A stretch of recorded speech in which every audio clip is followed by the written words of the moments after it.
तेरे बिन कहीं लगता नहीं, वक्त गुजरता नहीं।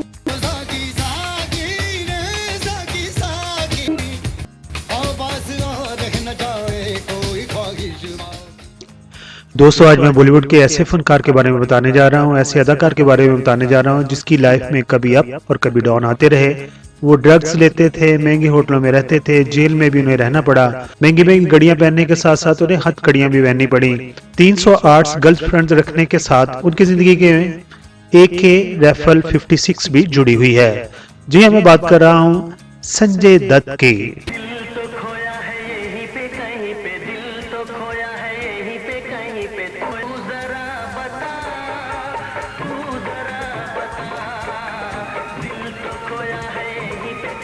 ये तो जिए कैसे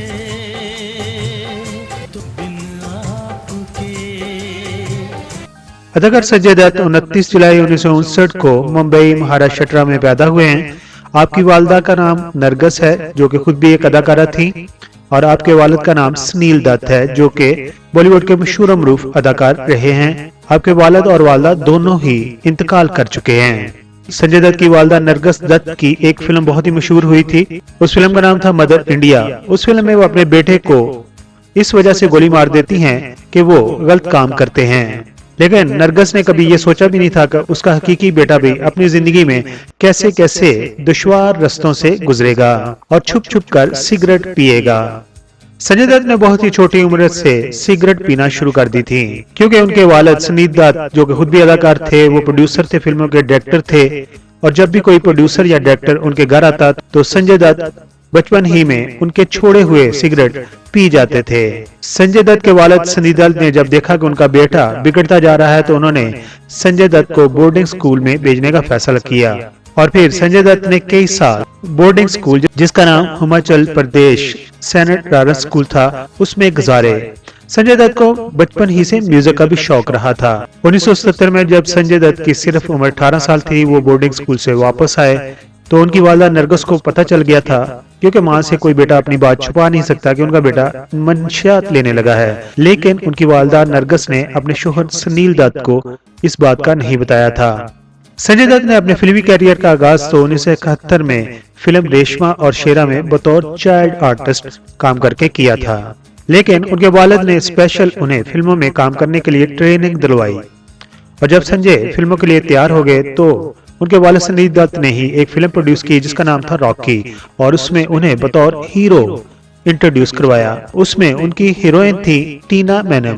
जब रॉकी फिल्म की शूटिंग चल रही थी तो उसी दौरान ही उनकी मां को कैंसर हो गया, और फिर उनके वालिद अपनी वाइफ नरगस को अमेरिका में भेज दिया ताकि उनका अच्छा इलाज हो सके।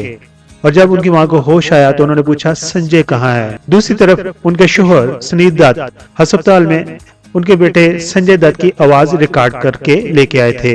कुछ अरसे के बाद संजय दत्त की वालदा नरगस की तबीयत बेहतर होने लगी और वो इंडिया वापस आ गईं। दूसरी तरफ संजय दत्त रॉकी फिल्म की शूटिंग में मसरूफ थे, और अदाकारा नरगस ने भी अपने बेटे संजय दत्त से कहा था कि चाहे जो भी हो वो अपने बेटे की फिल्म के प्रीमियर में जरूर शरीक होंगी, ख्वाह उन्हें स्टेचर पर ही क्यों न जाना पड़े। संजय दत्त के वालिद सुनील दत्त ने तमाम फिल्म की तैयारियां मुकम्मल कर ली। 7 मई 1981 को फिल्म का प्रीमियर होना था, लेकिन 3 मई को फिल्म की रिलीज से महज 4 दिन पहले संजय दत्त की वालदा नरगस इंतकाल कर गयीं। प्रीमियर में संजय दत्त के बाप सुनील दत्त ने अपने बराबर वाली सीट खाली रखी, यानी उन्होंने कहा कि मेरी बीवी तो नहीं आ सकी, उसकी डेथ हो चुकी है, लेकिन मैं ऐसा महसूस करता हूँ वो मेरी साथ वाली सीट पर बैठी हुई हैं। संजय दत्त की पहली फिल्म रॉकी लोगों को बहुत ज्यादा पसंद आई, और उस फिल्म के बाद जहां संजय दत्त की मां गुजर चुकी थी वहां संजय दत्त अपनी ही हीरोइन टीना मैनन के करीब आ गए, वो उनसे मोहब्बत करने लगे। तो दूसरी तरफ अपनी मां की जुदाई में उन्होंने ड्रग्स को भी अपने करीब कर लिया। संजय दत्त ने अपने इंटरव्यूज में खुलकर तस्लीम किया कि उन्होंने हर तरह के ड्रग्स लिए थे। उनका कहना था कि ये एक बीमारी की तरह है, और उनके वालिद भी कभी भी किसी प्रोड्यूसर से ये नहीं छुपाते थे कि उनका बेटा ड्रग्स नहीं लेता, बल्कि वो बता देते थे कि उनका बेटा नशियात का आदी है, उसको साइन करने से पहले सोच लो। संजय दत्त मनश्यात लेने के इतने आदी हो गए थे, एक दिन जब वो सोकर उठे तो उन्होंने अपने पास खड़े हुए नौकर से कहा कि मुझे भूख लगी है, कुछ खिला दो। तो नौकर की आंखों में आंसू आ गए। तब संजय दत्त ने अपने नौकर से पूछा कि तुम रो क्यों रहे हो? तो उसने जवाबन कहा कि आप 2 दिन बाद उठे हैं। और फिर कहते हैं कि मैंने जब आईना देखा तो मेरा मुंह सूजा हुआ था और मेरे बाल बिखरे हुए थे, यानी कि वो बहुत ज्यादा ड्रग्स लेते थे। तो संजय दत्त की मूवी खलनायक जब सिनेमा पर रिलीज हुई तो उस फिल्म के डायरेक्टर सुभाष घई ने पोस्टर पर लिखवाया कि एक विलन जो हीरो बन गया है। इसी तरह संजय दत्त ने अपनी फिल्म नाम में भी अपनी जिंदगी का बेहतरीन किरदार निभाया था। उस फिल्म का एक गाना भी बहुत मशहूर हुआ था, चिट्ठी आई है वतन से चिट्ठी आई है। संजय दत्त बेहतरीन अदाकार होने के साथ साथ एक खूबसूरत डांसर भी हैं। अदाकार संजय दत्त पर एक किताब भी लिखी गई है और उनकी जिंदगी पर फिल्म भी बनाई गई है और उस किताब का नाम है the crazy untold story of Bollywood bad boy is a biography और इसको लिखा है यासर उस्मान ने। संजय दत्त की मूवी मुन्ना भाई MBBS की जब शूटिंग हो रही थी तो उसके एक सीन में उन्होंने अपने वालिद को हक करना था, यानी उन्हें गले मिलना था या जफ्फी लगानी थी पंजाबी में जैसे कहते हैं। वो सीन उन्होंने ओके करवा दिया, लेकिन संजय दत्त अपने वालिद से अलहदा ना हुए। और संजय दत्त ने कहा जब मैंने अपने वालिद को गले लगाया हुआ था मुझे अपनी माँ भी बहुत ज्यादा याद आ रही थी। संजय दत्त ऐसा अदाकार है जिसे यकसा पाकिस्तान और इंडिया में मकबूलियत हासिल है। इंडिया के अलावा पाकिस्तान में भी उनके बेशुमार चाहने वाले हैं और पाकिस्तानी भी उन्हें बहुत ज्यादा प्यार करते हैं।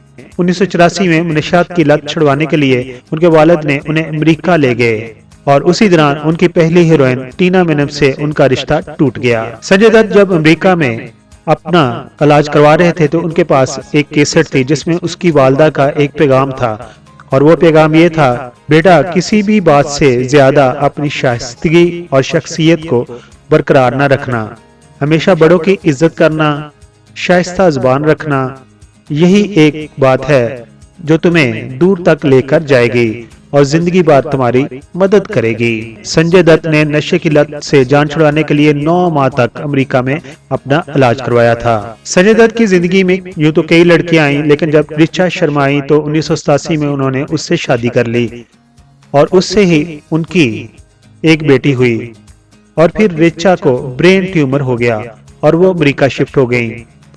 संजय दत्त जब अमेरिका से आए तो उनकी कई एक फिल्में नाकाम हुई। फिर 1991 का साल उनके लिए बहुत ही अच्छा साबित हुआ। उनकी एक फिल्म रिलीज हुई साजन। उस फिल्म में उन्होंने एक शायर का रोल निभाया था, जबकि मेन कास्ट में माधुरी दीक्षित और सलमान खान मौजूद थे। क्योंकि उनकी बीवी ऋचा शर्मा को ब्रेन ट्यूमर हो गया था, वो अमेरिका में शिफ्ट हो गई थी। तो फिर संजय दत्त और ऋचा शर्मा के दरमियान दूरियां बढ़ने लगी और उनका नाम माधुरी के साथ जुड़ने लगा। दोस्तों, संजय दत्त की जिंदगी का पहले से ज्यादा बुरा वक्त उस वक्त शुरू हुआ जब मुंबई फसादात हुए और उनके वालिद संदीप दत्त ने मजहब की तफरीक किए बगैर मुंबई फसादात में जख्मी होने वाले अफराद की मदद की और संजय ने भी बढ़ चढ़ कर अपने पापा का साथ दिया। और फिर उस वक्त की गवर्नमेंट के कुछ लोगों को ये बात पसंद न आई और कुछ सख्त गिर तंजीमों ने सुनील दत्त को धमकियां भी दी। संजय दत्त भी उस सूरत से बहुत परेशान हो गए और उन्हें लगा कि अब असल जिंदगी में हीरो बनने का वक्त आ गया है। संजय को जेल जाना पड़ा। संजय के ऊपर AK-56 राइफल के रखने का मुकदमा बनाया गया था और संजय दत्त के वालिद सुनील दत्त उसे जब जेल में मिलने जाते, वो पूछते बाबा कब मैं जेल से वापस आऊंगा, तो उसके वालिद कहते बेटे कल तुम्हारी जमानत हो जाएगी और ऐसे ही करते वो कहते हैं कि महीने गुजर गए। 1996 में उनकी पहली वाइफ ऋचा शर्मा का इंतकाल हो गया। 1998 में उन्होंने रिया पलई से शादी कर ली। 2003 में उन्होंने फिल्म मुन्ना भाई MBBS बनाई। उनकी फिल्म तो सुपरहिट साबित हुई, लेकिन उसके कुछ माह बाद उनके वालिद सुनील दत्त इंतकाल कर गए। उनकी दूसरी बीवी रिया के साथ उनका रिश्ता 2008 तक चला। उसके बाद उनकी जिंदगी में मनीता आई, जिनका असल नाम दिलनवाज शेख है। संजय दत्त ने अपनी बहनों की मुखालफत के बावजूद मनीता से शादी की। यही बताते चले उनकी तीसरी बीवी मनीता मुसलमान हैं।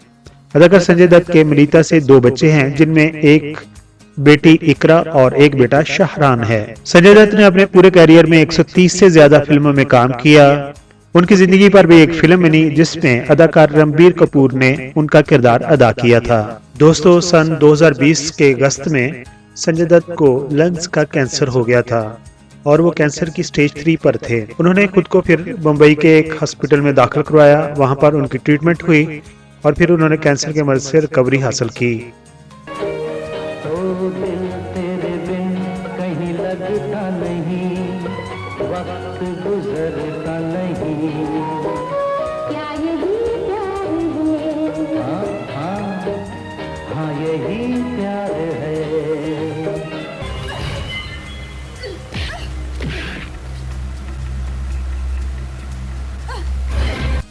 ये थे हमारे और आपके पसंदीदा अदाकार संजय दत्त।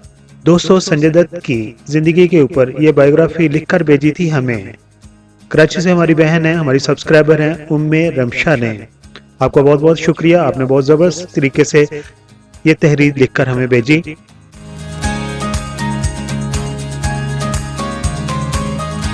हमारे दूसरे सब्सक्राइबर भी जो लिख सकते हैं या उनका कोई पसंदीदा अदाकार है या अदाकाराएं हैं तो उनके बारे में अपनी तहरीर लिखकर स्क्रीन पर जो व्हाट्सएप नंबर नजर आ रहा है उस पर हमें भेज सकते हैं। हम आपके ही नाम से उसे वीडियो में शामिल करेंगे और वीडियो के आखिर पर आपका नाम अनाउंस भी करेंगे। आखिर में कहूंगा कि अपना और अपनी फैमिली का बहुत सारा ख्याल रखिए। Thank you so much.